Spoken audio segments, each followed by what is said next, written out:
you're gonna look great. But if you wanna stay in shape, well, you better hit the GymWits. That's right, man. Tell 'em. Welcome to the GymWits podcast. I'm Ryan George. I'm Justin Guild, aka Chef Sonic. And we are the GymWits. So, funny story. I was putting in my material for a recital. Basically, I teach bands. I coach bands that are for kids, and we put on a recital every few times a year.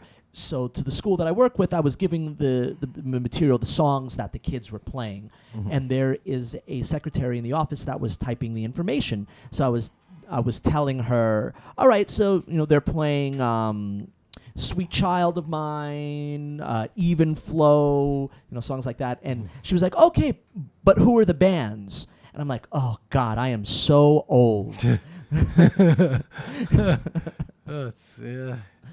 So you get those healthy reminders every once in a while. Yeah, it definitely happens. So, yeah. Anyhow. Yeah, I'm like thinking there's so many of those instances now, and I'm sure it'll only happen more often. But when was the last one that happened to you? Oh God, I can't even remember. It's just there are times like, there's a guy that used to train at my old gym, and he's like, when he was training, he was like a kid practically. Oh yeah. And there was like a video of him like in Thailand, like adult, like he just fought. And like, he's finished with college and everything. I'm like, oh crap. Wait a minute. You were a kid. Yeah. It's like you were a kid. Like I wasn't that long ago. So, I hadn't seen him in a few years. But I was like, yeah. So yeah, things like that. That's funny. Pretty regular now, but not that we're that old, but no, not that old, but you get those you start getting those reminders. Like, oh shit. All right. So anyway, what are we talking about today?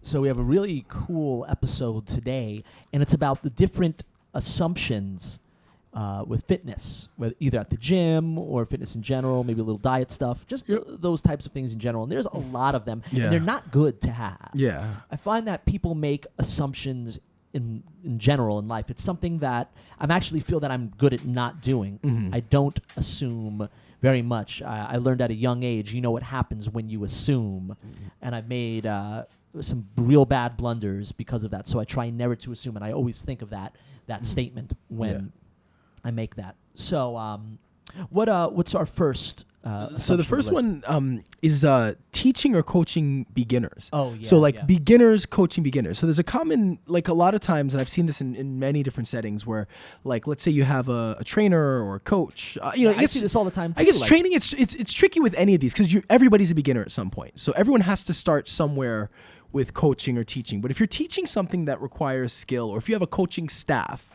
it's one thing. Let's say if you're a trainer and you're going to work with it. Well, no, even so. Okay, so the more I guess technical work that a person requires, the less you should, like, the more experienced of a teacher they need. So if you're coaching, let's say in a sport, let's say I'm coaching football or baseball or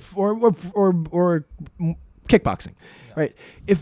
If you have a coaching staff and you have a complete beginner group, people who have zero experience, who've never done anything, then you really want to have the more experienced person and coach teaching them. Absolutely. Because whatever they develop initially, that's what they're going to build on. And so if you teach them improperly, if you have a beginner coach teaching beginners, they're going to teach them, they may teach them improper form, improper technique. They also may not be able to pick up on nuanced mistakes. Yeah, exactly. Now, this is also classic. What you're talking about, I see it in guitar and instrument lessons all the time. People say, well, I'm good enough to play this, so I'm good enough to teach it. It's just not true. Exactly. And they think, I could show the student a couple chords. No, it doesn't work that way. And then if you teach a beginner like that, then what happens is they develop problems, generally develop some type of imbalance, and then it exacerbates itself, and then eventually it can potentially lead to an injury or lead to a ceiling, with its guitar or playing. Well, I have a student that I'm working with now, because he received improper teaching over the years, developed some awful habits that is really holding him back now. Yeah. He wants to really take this seriously, and because of these bad habits that he's learned, probably from a teacher that thought, I could teach had that exact mentality. Yeah. Now he's paying the price. Instead of moving on, we're spending so much time focusing, and he'll get over it, but it's really hindering his process, his progress. So and even with training, so if you're if you're somebody who's been working out for a long time and you need a trainer more for motivation, then a lot of times a beginner can be good because you just need someone who's going to motivate you. So sometimes a new trainer is going to be excited, ready to work. But if you have some type of physical limitation or an injury, then you really want to stay away from a beginner, or if you've never been to the gym and you're just starting out and maybe you have some health issues, then a beginner might be the person that they'd send you to because it's like, oh, well, they don't have experience, so we'll send a beginner trainer to them. But that's probably the last person you want to go with because they're not going to understand. And a lot of it also isn't just physical, but just the psychological part of training. Sure. There's a part of, being able to read people and understand what their needs are that a newer person may or may not get. So I think the more specialized the situation, the more you want somebody with experience. And as a new coach or a new trainer, it's good to be involved, like to hover around or to help out or to assist the more experienced person because that's a great way to learn. But it's tough to throw beginners into that situation where they have to teach people who are starting from scratch. And I do see that, and that's a bit of a misconception. So I guess that brings up a quick question. So let's say you are not a beginner in something. You have trained. You've been into working out for a while, whatever your skill is. Who should a person teach first? Wait, what? So if you're a beginning coach, now you are still a coach. Yeah. You're still qualified, but you're still a beginning coach. Yeah. Who should you start with a beginner, or should you start with someone that has a little bit more experience? It's a tough one because then there's also a You situation start where somewhere let's as say a you're coach as let's well. say you play tennis and you're decent, but you're not a high level coach, and then your girlfriend wants to learn to play tennis. I'm not saying don't teach her how to play tennis. Sure, but if you're running a professional professional setting, then you have to make those decisions. So it's like if you play guitar and your friend wants to learn and you want to show them, okay, it's fine. But you should be honest about it. It's like, I'm not a teacher, but I'll show you some stuff. So now if a beginner coach, I think that's what's good about kind of an apprenticeship. Or following or kind of shadowing a real coach. So I think there's a lot to be said for that, to being able to shadow, because you made up a good point. A lot of it is about technique, but there's also identifying problems. And so I might be able to teach you the proper technique for a deadlift, but maybe I'm not identifying a little issue, a problem that's going on, and so you want to be able to identify problems and correct them as early as you can, because if you can correct it early, it won't be a problem later on. But if you don't correct it early, it then becomes a part of the form, and then you have to not only do you have to then teach them the right way, you have to train the wrong way out of them, which is really hard in some cases. Yeah, I think it makes sense. All right, so what's the next one? So the next one is the value of a trainer, and the immediate assumption is that the value is just purely physical and in showing the exercise. So it's like, I just need someone. You see this, I hear this all the time. I just need someone to show me how to do it. Yeah. How often have you heard that? All the time. Yeah.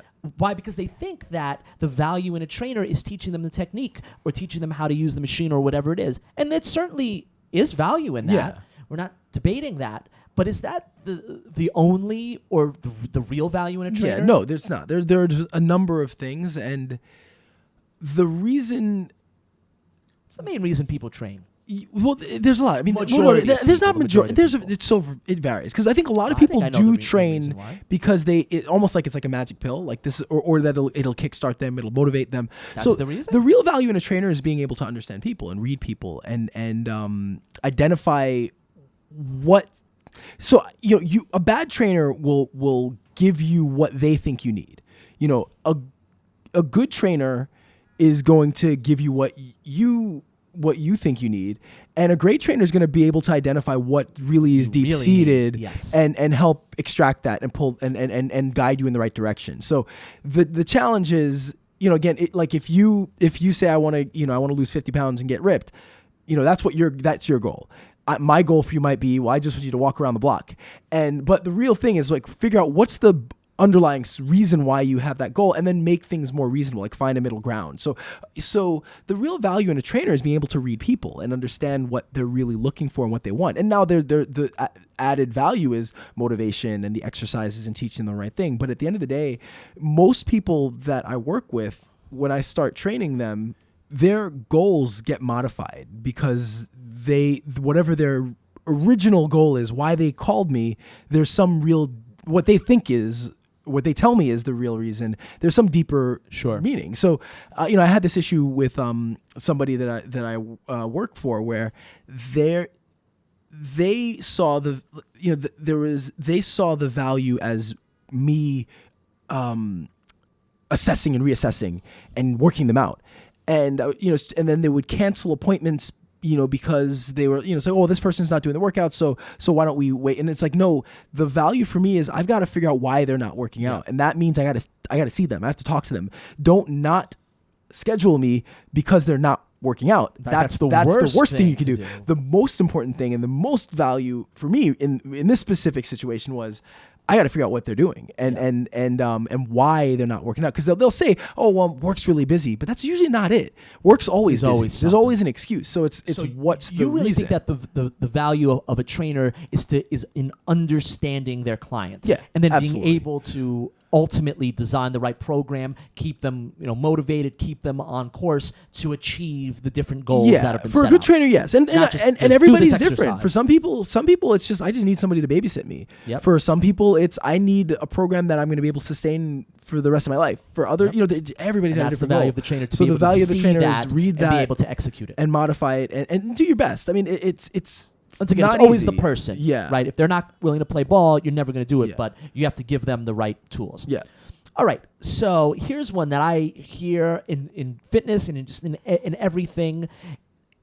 It's the information that someone came across themselves, so they're going to stick to it like gospel. Maybe they read it in a magazine, or they have a friend who told them, or they know some expert for somewhere, but because they found their way of doing it, that's what they feel is the best way. Yeah.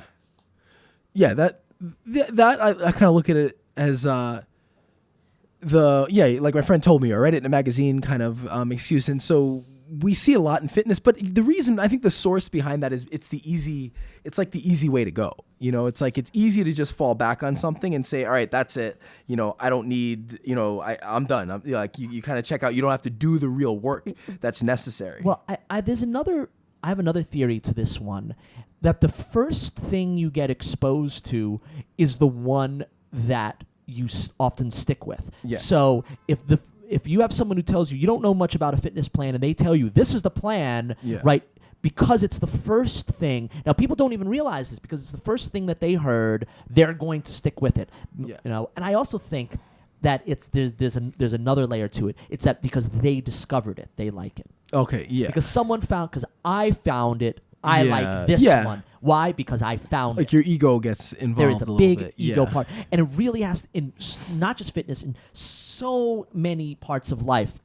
I found, well, this is the thing I found, so I'm going to do this one. Right? It's like, well, is that the best one? Maybe not. Yeah, no, it's true. And you see it a lot. And the fitness industry itself kind of makes it harder. There's so much misinformation that it's easy to just say, all right, well, that's the one thing that says it. That's the study that, even with studies, like, how often you hear, like, well, studies say this. And we say this all the time too. Sure. But I try, whenever I reference a study, it's good to look at the study because there are plenty of bad studies out there, and especially like studies that looking don't into give the full story. They don't give you all the information, or they're improperly done, or there's so many studies. That's why a lot of the pseudoscience that's out there, a lot of the things that we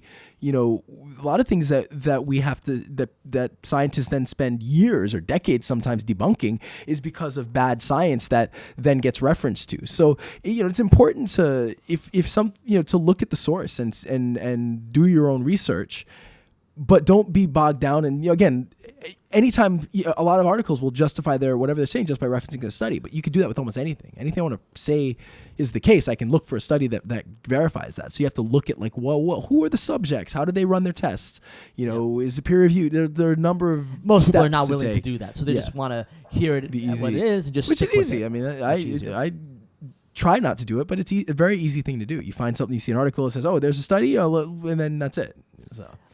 So this one I'm sure that we definitely would do as a kid. And we see someone at the gym who's big or who's ripped, and they tell you what to do. So what do you immediately assume? They're ripped, so they must know what they're doing. They must know what they're doing. They must be right. Yeah, that's common. So again, that there are a number of reasons why, and I think we'll come back to this idea a couple later too, but there are a number of reasons why somebody might be in great shape. And just as like great athletes don't always make the great coaches, it's the same thing. Just because someone is really fit doesn't mean that they know what they're doing. So that means I shouldn't listen to you? Yeah, no. It was funny. There was one time I was training a guy a long time ago who was in really great shape. And that happened where like he was part of why he was in really great shape because he was training with me. But there were a couple times where someone was like, "Wait, why is he training with you?" Meaning like, why is the guy not that I was in bad shape, but just like this guy's in amazing shape. Why does he need to be training with you? And kind of the same idea in reverse. It's like just because you're in great shape doesn't mean you don't need a trainer or you can't benefit from a trainer. But yeah, so just because someone's in great shape doesn't necessarily mean they're doing the right things. What they're doing is healthy. That they have a solid foundation. Maybe it's genetics. Maybe they have a trainer. Maybe they were an athlete growing up and they just kept working out. And sometimes a lot of people who look aesthetically great have lots of injuries that they, built that, the injuries that are the foundation of their being in great physical shape. So you don't always judge a book. Of course. Well, here's the one that always comes to light. When you look at a boxer or like an MMA fighter, and their trainers are usually small, like not big, not ripped. They don't look very tough.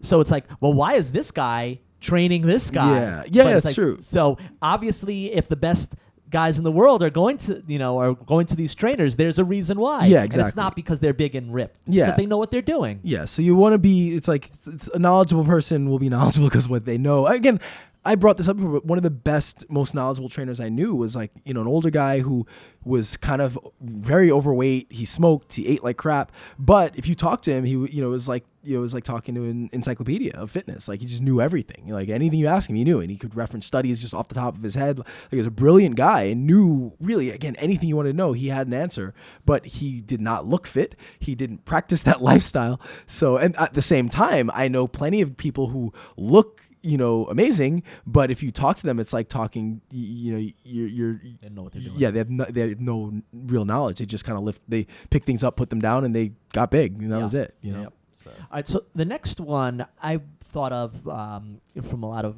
things that I've seen, some personal experience, and I thought that it definitely applied to training and fitness. And it's the thought that someone who does a job is someone who does a job, and there's no difference in quality. I deal with this. It's like, I could just go to any producer. I could just hire any guitar player. That stuff that I've heard, I've dealt with, and I figure that it's the same for training. I just need a trainer to show it, and almost as if any trainer will do because I just need it, without any thought that the quality of the trainer matters. Yeah, that happens. I think you describe it well. It applies to anything, any coaching situation. So you just this applies really well for music or for training, but yeah, it depends on what you really have to consider what you're looking for, and think about what does that person provide, that what you're looking for, because I've seen plenty of trainers working with clients where the client's needs are not an area of expertise for the trainer. The trainer might be good at one thing, but the client wants something else, and it just doesn't work. And just because someone's a trainer doesn't mean they're gonna, be able to help you, excel at your sport or whatever activity. And just like it's the same thing with music. This thought of a trainer as a trainer or someone who does this is just they're all sort of equal. To me, it shows either a lack of understanding, and it shows a little bit of a lack of respect for the craft. Well, yeah, and you've dealt with it with your production work, where people almost devalue what you're... Sure. They think you could just go to anyone, and it's just hitting a button. Yeah. Record it. And it's like, no, it's a lot more. If you wanted that, yes, anyone could do that. Yeah. But there's so much more. I deal with it all the time, and people just sort of devaluing it, not understanding what goes into it. Of course, they eventually understand when they go elsewhere or when they try to do it themselves. That's tied into this. Someone thinking, this is tied in. I'm sure it's funny that Ryan and I always do a little pre-production, and we came up with our list. That this didn't make it to the list. Well, once you show me, I can do it myself. So that is it's definitely so it's weird. I think training is a little different. Well, so the training is a little it's not really because it's not different. It depends. You have to be a certain personality to be able to make that work. Like for anything. Now for something like music, I think it's even harder though, because there's such a high skill level. But I'm thinking like even like for 3D design, I'm the type of person, if I focus on something, I'll do it. So I did that. I did 1 or 2 lessons in this really complicated design software. I don't have a background in computers, so but I had 1 or 2 lessons with a guy on one software, and then later on I had another lesson on another one.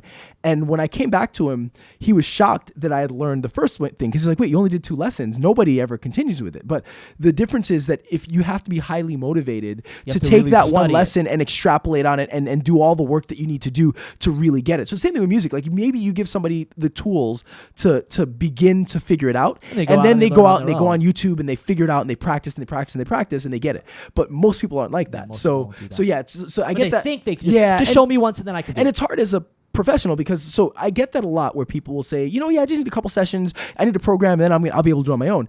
And I see that, and I don't want to be the kind of salesman and try to tell. I don't want to appear like I'm just trying to sell them and say, oh well, look, people say it all the time, and it probably isn't going to happen.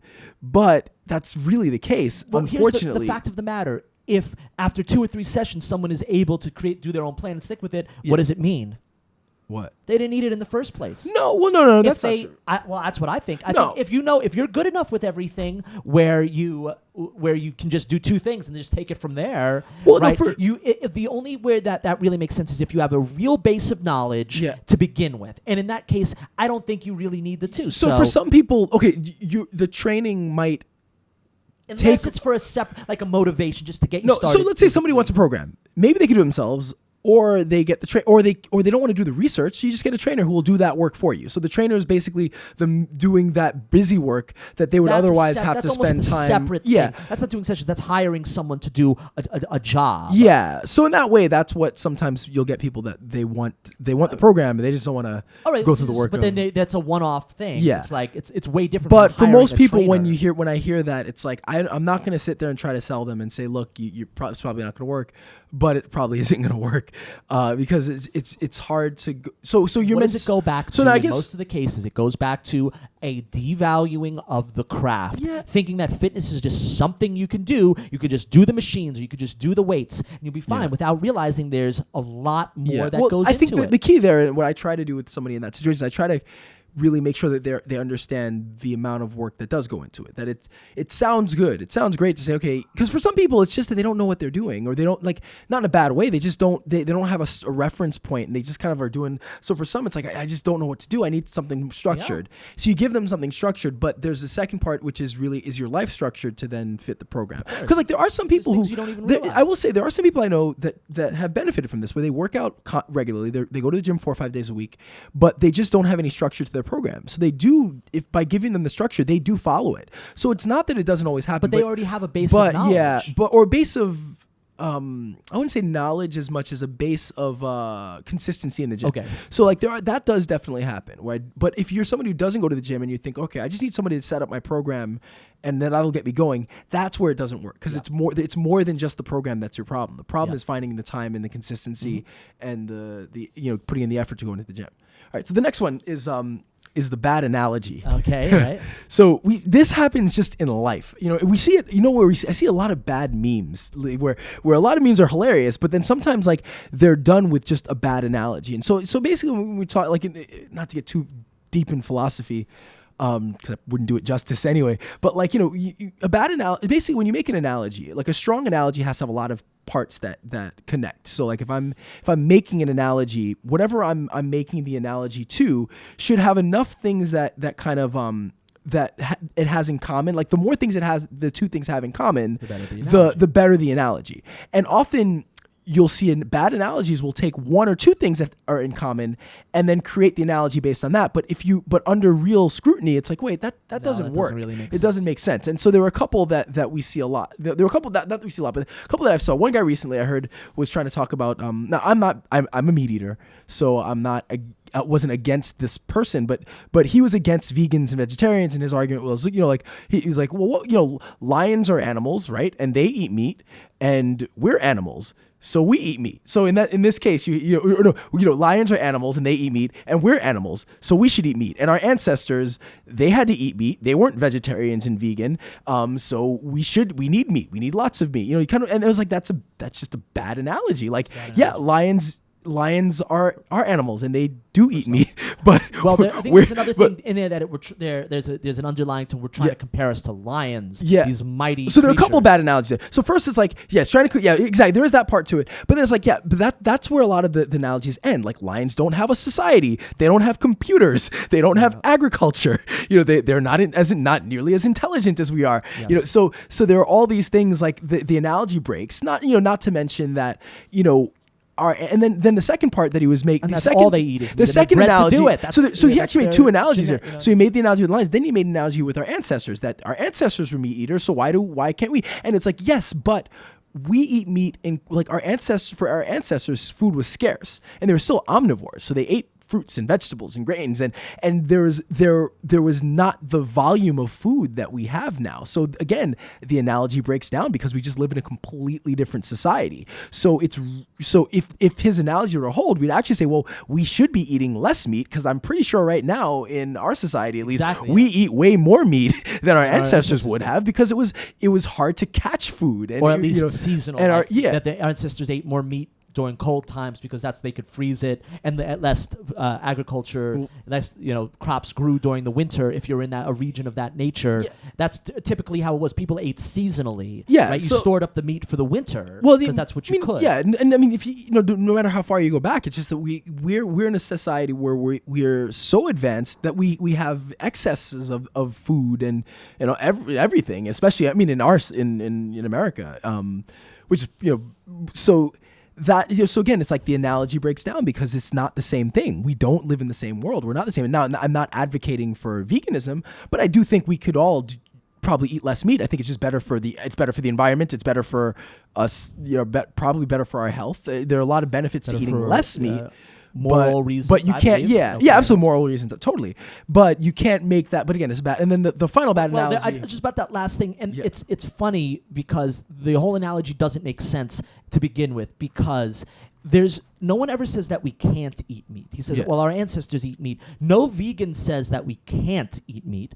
If it's a person who is choosing to be vegan or vegetarian for moral, ethical reasons, they say that we should not eat meat. It's not that we can't. No one who's vegan will deny that we are not able to eat meat. We know that we can. We are omnivores. Yeah. There's some people try to make the analogy, it messes up your thing. Yeah. We know that you can eat it if you have to. So he's basically saying, well, our ancestors ate meat, so we can eat meat. It's like, well, we know no one's denying that. Yeah. We're just saying that we shouldn't. And by that, but it's just one of the stupidest analogies. It's like, well, guess what? 250 years ago, we had slaves. So it's because we used to have slaves. Does that make it okay? Up until the 1860s. Back in the day, it used to be illegal for women to vote. So just because our ancestors of that nature, a couple 100 years ago,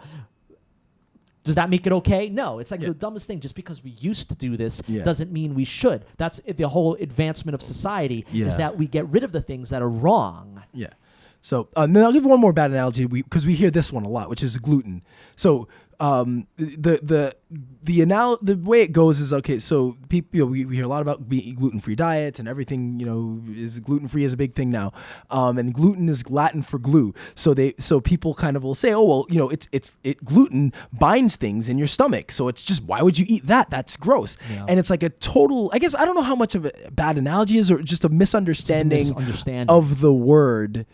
So gluten is Latin for glue, and it binds foods together. But once you digest it, it digests like anything else. So when it gets into your digestive system, it's not binding things together and leaving you constipated, which is, I hear this. It's not, if people who are gluten intolerant or have celiacs, it's an autoimmune disease, and there's a situation where their immune system is attacking it. It views it as harmful, and that's where problems are created with for people who have specific issues with gluten, but some the evidence gluten's not that gluing foods together in your stomach. That- yeah, like no, it's like not. eating gum. Like Yeah, you know how when we were kids, like they'd say, "Oh, you eat gum and it stays in your stomach for 7 years."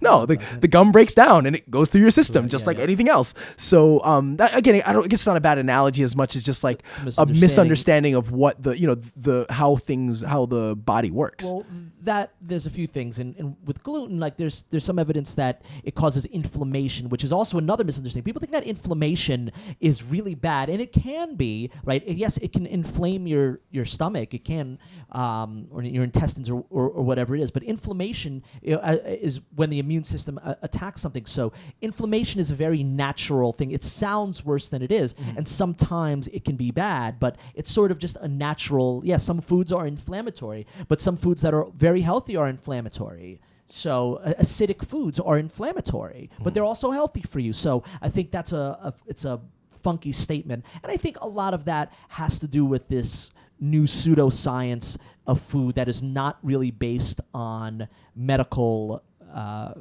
real scientific research. It's sort of political, and it's there's an underlying of wanting to sort of fight the food industry, and there's a whole other thing. We've talked about this quite a bit that goes into this whole concept, and this is an assumption that's sort of based on this, is just because something is established and big doesn't make it bad. So people want to hate everything that has to do with the food industry, right? And we know there's a lot of bad that's done in there, but not all of it is bad. So people want to make bread the villain, right? We're always looking for a villain. So now bread and gluten is the villain. And maybe it could be in some regards, but certainly not in all regards. And when things are demonized, you get things like this. Well, gluten. Well, gluten. It's like fat, right? Remember when fat was the enemy? Why? It sounds bad. Fat. Yeah. It's fat. No one wants to be fat. Well, fat and fat are two different things. Yeah. They could be related, but they're two different things. Yeah. No. You're right. Now. So the next one is a common one we hear, which is food is just calories in versus calories out. So yes, like from like a physics standpoint, right? It is like from an energy standpoint, or an energy standpoint, right? Like the physics of it, like calories is energy, works out. Like the amount of calories you take, so if you want to lose weight, then you take in more. Then if you want to lose weight, you take in fewer calories than you expend, and you'll lose weight. And if you take in more calories than you expend, you'll gain weight. So on a just purely math, that's how the math works. But that's it's kind of a disingenuous statement or argument. For real life. Yeah, it doesn't. I mean, at the end of the day, depending on the nutrients that you're taking in or not taking in, it's going to have a significant impact on your energy levels, your hormones. There's so many things that can be thrown off if you're just eating. If you're eating just, let's say you need 1,200 calories to lose a pound a week, and you're eating 1,200 calories of chocolate cake. That's not good for you. You're not going to have the energy that you need. It's going to mess with a number of hormones. It's going to mess with the body. So while a calorie is just a calorie from a superficial standpoint, as far as your own how you're going to adapt and deal with it, you want to be as close to having a balanced, nutritious diet as possible. Otherwise, you want to make the most. Yeah, you want to be as efficient as possible with what you're doing, and especially if you're trying to lose weight, you really need to be aware of the nutrients that you're getting in. So I hate when I hear that, because it's really not that simple. Do you think that there might be some evidence that some of the food that you could even eat more calories and lose more weight by eating more calories if it's of the right food? I think you can, because if especially if you're exercising, if it gives you more energy to exercise and have better workouts and better sleep. But then you'll still be at the caloric deficit. Well, it depends if you're looking to gain weight or lose weight, but you'd still be at a caloric deficit. You might be able to burn by eating more of the right foods, even if it's a few more calories. You might actually be able to lose more weight in the long term. Well, you will have to ask Tony that, because I don't think we'll think about it. It's if you're fueling your based on a lot of things, because you'll go off if you're not eating the right calories. You'll go off your diet because it's not the right lifestyle fit. So in the long run, maybe eating more calories but healthier calories will actually lose you more weight potentially in a human in the long run in real life. Yeah, potentially in real long life instances. Yeah. Yep. So. So I was walking, and I'm sure that you've heard this one. And I saw one of these newfangled gyms, which was like a lot of which is a Pilates gym for the most part, Pilates and some group exercise. And the name of the gym was Strengthen, Lengthen, and Tone. I don't know if it's new. Oh, you've heard that one? I think so, yeah. I think The chain was new. This particular franchise was new, where I was walking past. Yeah. But yeah, I think that one's been around for a little bit. Yeah. So, lengthening and toning the muscle. Yeah, that's another common misconception. So like you're dealing with like your muscles are your muscles. So you can make them larger or you can make them smaller, but you can't change their shape or lengthen them or do any of that stuff. So you could actually if you have muscle implants. Like if you have these bizarre surgical procedures where they like put muscles in it, you can sort of make it look different. Have you ever seen the human Ken doll? Yeah, I guess you could do that. That's yeah, bizarre, okay. Let's say with exercise, you can't change the shape of your muscles. You can change the size, which to a small extent will change its shape. Sure. But you can't like lengthen, the muscles. I think I'll give them a pass. Like the strengthen, lengthen, tone plays a but unfortunately, I think this connects to a little bit of a. Since you mentioned Pilates, I'll just group this in.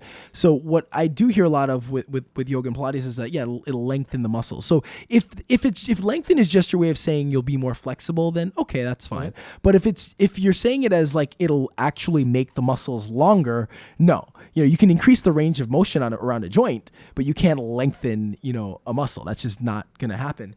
But the other thing that I'll hear people say, and I've talked about it before, is that yoga or Pilates will make you more toned, and then they'll say, oh well, my Pilates instructor is toned, and or so and so Madonna does Pilates, and look at her, and that kind of goes back to our somebody, just because someone looks a certain way doesn't mean that and, that they're people that you'll see toned Pilates instructors or practitioners often because they're dancers or they have a background in something that leads them to be in that kind of shape. Doing Pilates and yoga itself are generally not gonna. They're good for you. They're not. I'm not saying anything bad, but they're not gonna get you the muscle tone and definition that you would that you might expect if you're just the average person and you see you're like, oh, I want to do Pilates. That's gonna get me to look like that person. No, dancing and training and exercise will get you to look like that person. It's really difficult. There's some forms of yoga and Pilates that are challenging, but it'd be really tough to do it on that alone. Like to get like that, it would be really hard to look that like be really defined and toned on that alone if you're not already. What accounts for this? I know you mentioned about the lengthening of the muscles or this or that. So what accounts for the fact that people who do different sports and different types of exercises have different body shapes? Like a swimmer looks a certain way as opposed to someone who, like a football player who does lots of explosive squats and deadlifts and stuff like that. What accounts for that? So what really accounts for it is more that the prominent people in those sports tend to be people who excel at the sports. I think it's the body type and athletic components that allow somebody to excel. It's not that the sport gives you those, components. Like what I mean is like basketball, like let's take basketball, right? Generally, when you see basketball players, they're tall and lean and long. They have generally they even have like longer arms than average. Like their long wingspan, and they're tall. So playing basketball didn't make them tall. It just happened that because they were tall, that that helped them excel at basketball because there are certain qualities that will allow you to excel at basketball. That's a good point. point. So same thing with with almost any sport, that there's many sports have a certain body type, and so it's not that. In some sports like weightlifting, you're going to get bigger, but those who can naturally get bigger are going to excel, where those who naturally don't, have a harder time getting big are not. So the sport doesn't give you the genetic qualities. You have those qualities that allow you to excel at the sport. And so then when we watch basketball, we don't see the pickup game at the YMCA with a bunch of guys who are, my height or shorter, playing, because that's not what basketball is to us. What we see are the NBA players or the guys that really excel at those sports. So it's, same thing with, and then you will have athletes that kind of defy that. that come around. I think Usain Bolt, there have been tons of articles on how his body mechanics, generally you don't see sprinters that have his body type, but then they go into all the mechanics on how it works for him. So you will have situations where people make it, there are guys who've, you had Muggsy Bogues and shorter basketball players who excelled, but they're usually the exception to the rule. Now, what about me? Now, people always say, "Oh, I'm stocky, and I look like I have a wrestler's build." Yeah, which I do, and I've lifted a lot of heavy weights, and I've wrestled my whole life. Mm-hmm. So, what if I had swam my whole life? You think I would look any different?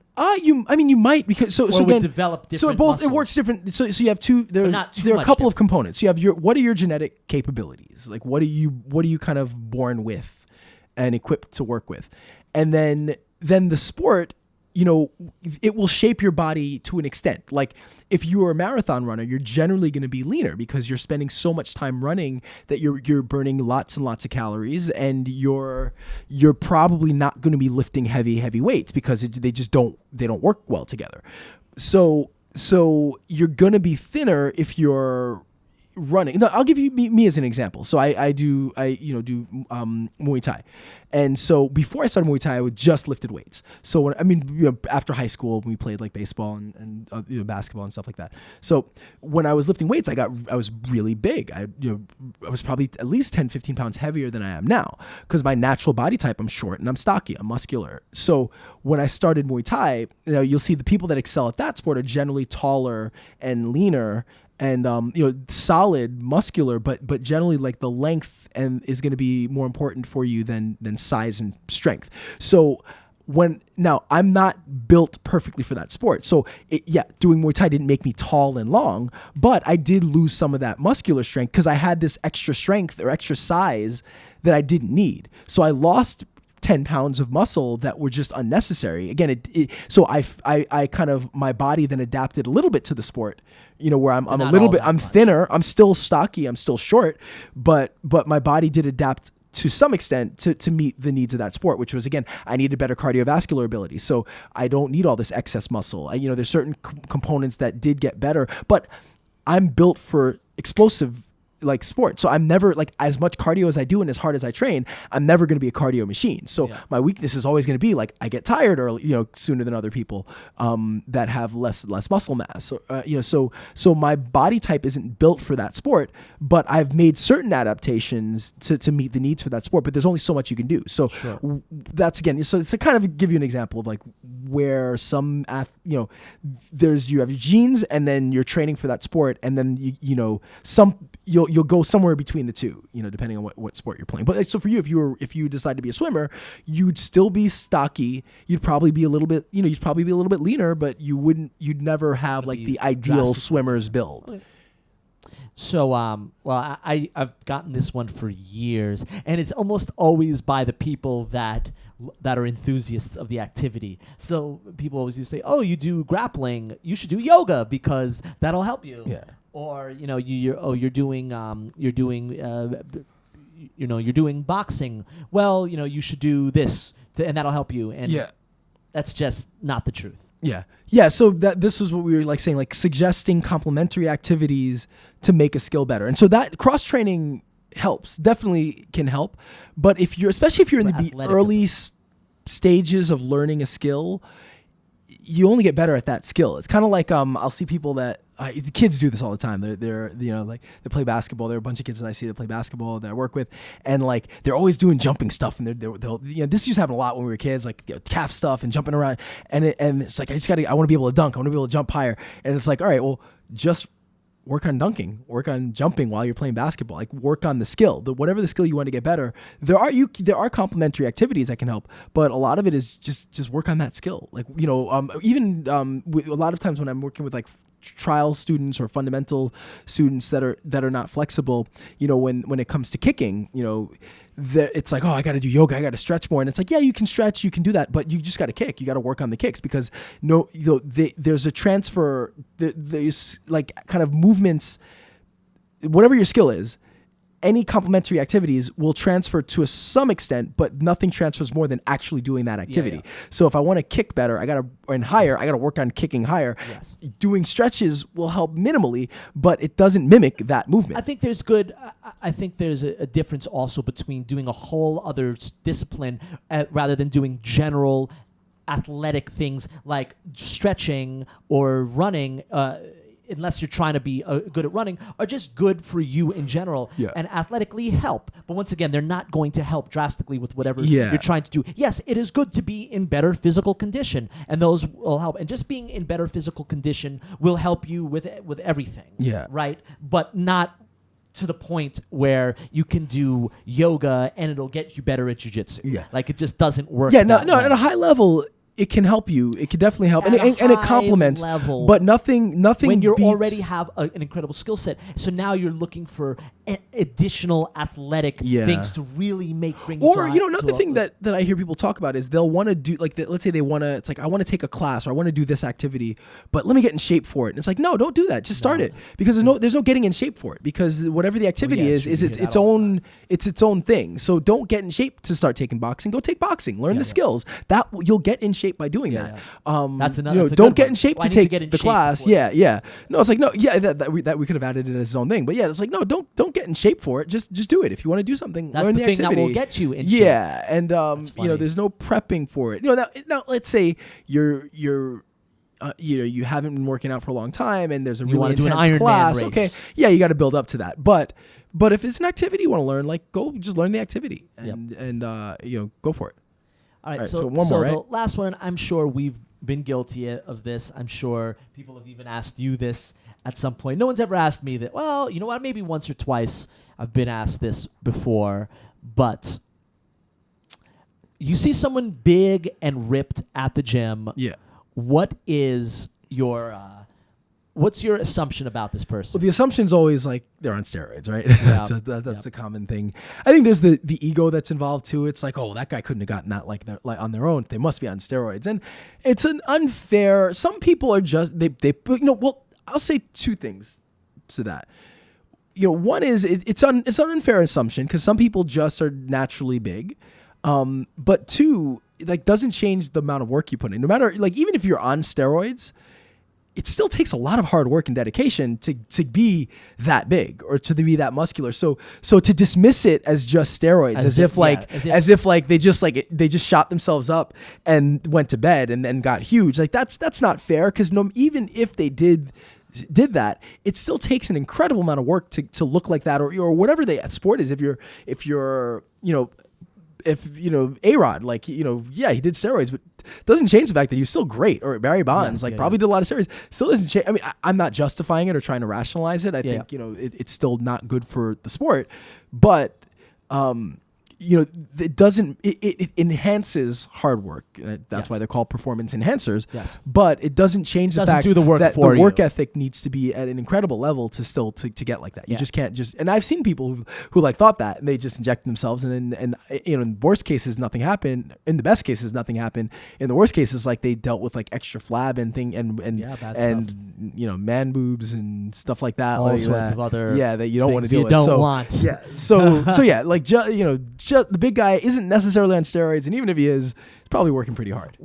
I think that people just don't like the fact that someone else has achieved something, right? Because either it shows that this person has worked harder than you, or something you don't like, that they're genetically more gifted than you.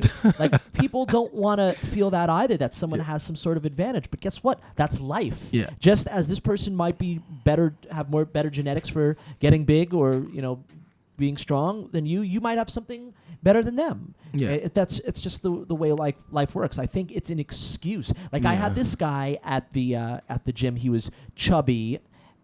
He was definitely strong, but he was chubby. I don't think he was in great shape, but he was definitely strong. And he would always complain about all these guys. Oh, this guy's doing juice. This guy's doing juice. He hated these guys that were doing juice. Now maybe he was right about some of them who did it, but he had this almost. It was I can understand disliking people who do it if you're trying to be natural, but it was almost this irrational hatred. Maybe just because I think what it was. This one guy I think actually did do steroids, was a real popular trainer, and his class was the most popular, and all the ladies went up to him and stuff like that. And I think he was jealous, so he directed his anger at the steroids, believing that that's what it was. And really, he just didn't want to. He was good at what he did. He lifted heavy weights, but he never really wanted to put the effort into dieting or cardio or doing other types of things outside his wheelhouse that would get him to look like that. Yeah. So I think it's one of those classic. It's almost an excuse for you, like, oh well, this guy does steroids, so I can't look like that, so I'm not even gonna bother. It's like so many wrongs. If someone else is doing steroids and you suspect it, it's like, all right, whatever. Whatever. I That's think their choice. That always becomes a challenge. Like which is easier said than done. But try to you compare yourself to where you were at, but you don't want to worry about other people. They've got their own thing unless you're competing. That's a whole different. That's a whole different thing. If you're competing and someone else is doing steroids and beating you, that's unfair. That's cheating. So I can understand that. But we're talking about most people at the gym. Just in life. Yeah. All right. Well, that's it. So I mean, if you have anything to add, we came up with pretty quickly on the fly off a discussion. So if you have other funny assumptions, we definitely could do a send them in. follow-up if we come up with more assumptions. Yeah. So we've got an Ask the Trainer for this week. What's the Ask the Trainer question? Okay, so it comes from Stephanie. And she writes, my husband has put on about 30 pounds over the last year. He is aware that his weight has ballooned, but I'm sure if he truly accepted that he needs to, but I'm not sure if he's truly accepted that he needs to make a change. How can I encourage him to start to take off the weight without coming off as shallow or upsetting him? So I'm going to say something first about the whole concept of being shallow or upsetting him. You married the man you married because you loved him, you were attracted to him, and I don't believe that love of that nature is what's the term I'm looking for? Unconditional. Right? You did not marry a man so that he could slack and get out of shape and be physically unattractive so that you don't want to be intimate. I'm serious. It's you did not marry this man just so that he could get fat and not be pleasant and not it's very important. So as far as you being shallow, Stephanie, you're not being shallow. Yeah, maybe a few pounds here. That's just going to naturally happen with age. Of course, to really get uppity over that, I think would be unfair. Just as everyone's going to gain a little bit of weight as they get older, but a big difference in weight, I don't believe that is shallow, as this affects your happiness. It affects your intimacy, and it affects your overall love and your relationship. Not to mention, it affects his health, which also affects you and your family down the line, as having more weight could lead to health issues, which affects the family, not just vanity. As far as upsetting him, I think that if he gets upset over it, that may be an issue in and of itself. I don't know why he would get upset over you bringing it up if you're doing it for the best of him. You want the best of him. Maybe he's being lazy in terms of his diet or his exercise. Why do you think someone would get upset over that? Now I know that the classic case is with women. Who wants to hear like you're getting fat? So I think that it's irrational. But who wants to hear that? Because then you're basically saying you're not as attractive as you were to me. And even though the person may know that intellectually, no one wants to hear that. No one wants to be told that. And if he's not ready to lose the weight, then that could be doubly hard, because now you've made it clear. Like, well, I think you're not as attractive, and that person might not be ready to do it. So then it becomes challenge. It's even more mentally, it's more stressful because they're living with that, knowing it. So there are a few parts. So I won't go into the guilt, because I think Justin did a pretty good job of explaining why you probably shouldn't feel bad. But I think there are a couple things you can do right off the bat. Is you're gonna have to practice. As your habits have to be as good as you can. If this is something that's important to you, So, I've seen this happen before where the other party, the party that wants the person to lose weight, is also unhealthy themselves. Now, some cases they both look unhealthy and are. In other cases, they're just like, some people are just like naturally thin, so they just don't lose weight. And so they could eat and do whatever they want and they won't gain anything, but their spouse will. But then they complain. So one thing to consider is you have to practice what you preach. Yes. So that also gives you, makes things easier for both of you. Also it limits the, opportunities to make bad choices. I don't know what your living situation is, but the more, if you're making bad choices, that then kind of gives that person, you're allowing them to make the poor choices. You're kind of accepting it. You're saying, well, I'm doing it. And if you're on the same level, then why should they not be able to? So the first thing is you have to practice, good health. Completely agree. And put him in the position. Exercise on a regular basis, eat healthy. If you cook healthy, if you order out healthy. And in that way, then you can encourage him to eat healthier. So let's say if you're ordering, you can, if you're making food, great. If he's making food, then that's problematic because then you have to, although even then it's like, well, you can suggest better things for him to make. If you're cooking, then you can make better things. If you're ordering out, you can suggest, you can kind of start to suggest things, jump on the opportunities, so that's one thing is your own habits have to be good. Yep. The other thing is that when he does reference it or bring it up, so you said he's aware that the weight's ballooned. So, I'm assuming then that he's mentioned it. So when he brings it up, be encouraging, talk to him about it, ask him what he thinks. Why is he having issues? Like, don't say why you're, don't focus on being fat, but focus on why are the habits not where they need to be? Yes. Why aren't you going to the gym? What's going on? How can I help you go to the gym? Why aren't you eating well? How can I help you?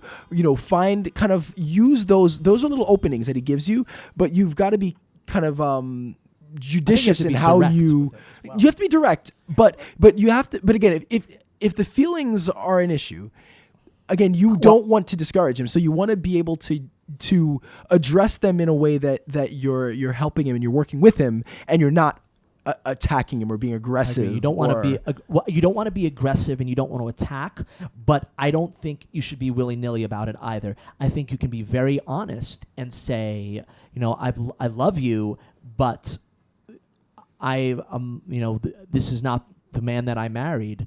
Or so I would not say that. Right? I think you should. I don't think like so. Ryan and I will disagree on this. It's his responsibility to you as a husband to be your lover and your partner.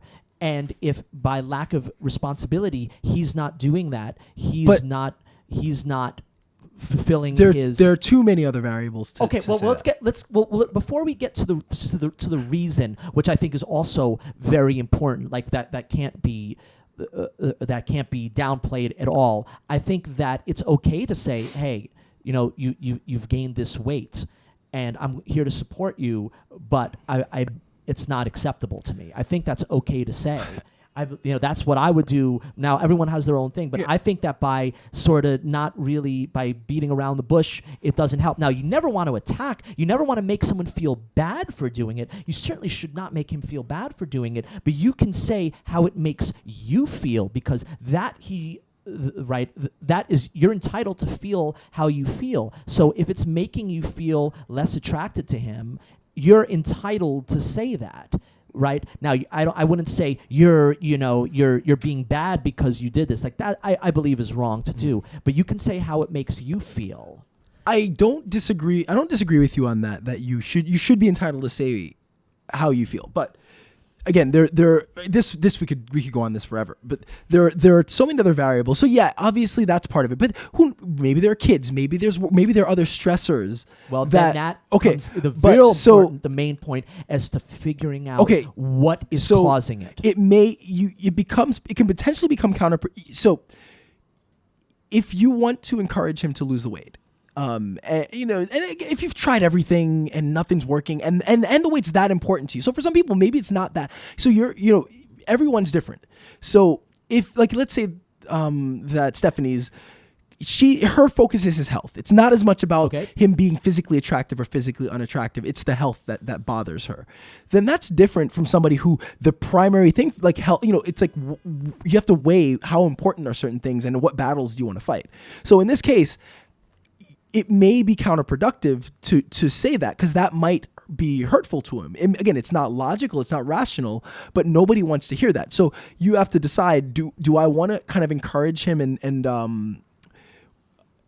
work this at an angle where he sees me as a partner and somebody helping him, or do I do I want to lose this weight out of fear of losing my marriage, that she's not attracted to me, or do I want to do it with somebody helping? And so again, every relationship's different, and so you have to see it as fear, but you could also see it as the right thing to do to support your partner. Right, you made vows, and right that I personally believe that factors into not everybody vows. makes the vows of and I will maintain my weight and physical attractiveness. It goes into the vows you make to love and cherish your partner. It has to do with making yourself. Yeah, but as you get older, you're going to be naturally within reason. Mm-hmm. Yes, within reason. I completely agree. But Stephanie mentioned that his weight has ballooned. So now, with that being said, I think it's super important to get to the reason of why. Mm-hmm. Is there a medical issue? Yeah. Or is it just simply that you guys have gotten older and he has maybe things that he used to not be able to get away with, he's not. Let's say it is a medical issue, and that 30 pounds isn't coming off. Well, that's a separate. Is she justified in divorcing him then because he's not as physically attractive anymore? That's no, because then she's not filling her vows because it's a medical issue. Okay, so it's okay if I think it's out of laziness. I think if it's out of laziness and not willingness to work. But yeah, if there's a serious medical issue to leave someone for a medical issue that is beyond their power, that to me is not fair. But I think it's okay to leave them if they're being lazy. I don't know about leave, but I think it's okay to make your point and to say that this is making me not feel good. This is upsetting me, and I think it's very important to get to the root of it. It's upsetting me because you're not as attractive to me anymore. Yes, it's upsetting her because her relationship isn't what it was. I think that's a very, very valid point. And it's beyond just physical attraction, right? Especially for physical attraction is part of it, but it's an overall thing. By letting himself go, it shows a bit of a lack of care for their overall relationship and a lack of care. That's not true. I believe it does. I think you need to know far more about the relationship to make that decision. Maybe, yeah, but out of laziness is never a good thing for a relationship. I don't see how lack of concern, for one's health, it could. Right? Yeah, I know that maybe they have a great relationship and he does a lot of other things for it, and that's fantastic. Mm-hmm. But if this is important to her, right, then it's important. If it makes her feel a certain way, it makes her feel a certain way. She's not wrong for feeling how she does. Yeah. And I think it's really important that to worry about your mate and their health. Okay, that's a fair. And I think that that's fair. Together that they should really get to the bottom of it and figure out what is this problem, why is this happening, and then of course, as what you said, work as a partner to try to fix it. Have those good habits. Maybe say, let's go to the gym together. Yeah. Let's come up with a plan. I think that lack of planning, as always, is a killer. So that's what I think. Again, I think we can go on forever on this. So it's a great. But really great. It's a good question, and many people deal with it. But I think for anybody in this situation, you do want to encourage them when they give you those openings. Just take those openings and really try to work with them, and be. I'm gonna say, unless it's a last resort, I wouldn't be too confrontational about it because you want them to be open to it, and you never want to be confrontational. And also, again, you do need to figure out the source. Is it really their schedule? Never accusatory and never confrontational. Yeah. So, all right. Well, that's it. That's a good question. Let us know if you have any follow-ups or if anything we can do to help. Yeah, please, Stephanie, we would love to help. I think it would give us great joy in knowing that we were able to help your relationship. So if you could send us a follow-up, I hope the advice that we gave helps. I know that some of this almost borders into relationship therapy because there might even be deeper issues that we don't know about. So yeah, I would say get to the root of the issue. Try to figure out what it is, and do the best to work with him and support him through this. And we'd love to hear the result of what happened. All right. Well, that's it. A long podcast today. Yeah. As usual, all of our stuff is at thegymwits.com. And definitely, if you haven't yet, download the app on Android or iOS. Rate us on iTunes if you haven't done that yet, and all that good stuff. So that's it. I'm Ryan George. I'm Justin Guild, aka Chef Sonic. And we are the GymWits.